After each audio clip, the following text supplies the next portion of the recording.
We have a bunch of products at Digital Wealth Partners and many that we're going to bring to market here in 2026. I think people have a lot of questions around those. Can you Yep. speak to, some of the things that exist today? Sure. So from a high level, we have two fund structures. We have the income fund and growth fund. These are, again, require clients to be accredited investors. So $1 million net worth minus the value of their primary home. And there's also some income thresholds that they can get over 300,000 if they file joint tax return. So the goals of these funds are sort of as the name implies. The income fund, the goal is to provide income to clients, so cash flow to clients in their account. The goal of the growth fund is to grow the amount of digital asset they hold, in this case, XRP. Now, when clients come in, one of the first questions they ask if they are accredited and interested in being in the funds is, what allocation should I have? Should I have some of both? Should I just be in one? Should I just be in the other? And again, it comes down to what are their specific needs and what are their specific goals. If they are, again, younger, they're in digital assets for the next 10 plus years. They're just looking to grow the amount they have, and the growth fund can be a good solution for them. If they are retired and a large percentage of their assets are in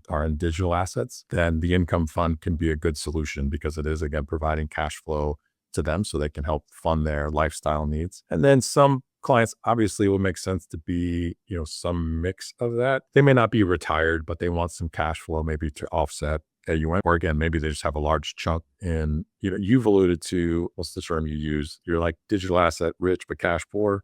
Yeah. So we do have clients like that at, again, all age spectrums. So they just may need some cash, again, to help offset AUM fees or some lifestyle things that they want to accomplish. And so we'll talk through which of those makes the most sense depending on their situation. And then, like I said, that kind of gets plugged into their plan, and we sort of look at that outcome. And again, back to the planning side, we're looking at, we're touching base with clients on a quarterly basis just to check in, and then reevaluating their plan on that annual basis. So as things change, allocations may change. We may shift from one fund to the other, or if they're in neither fund, then they may decide to get into the fund or funds.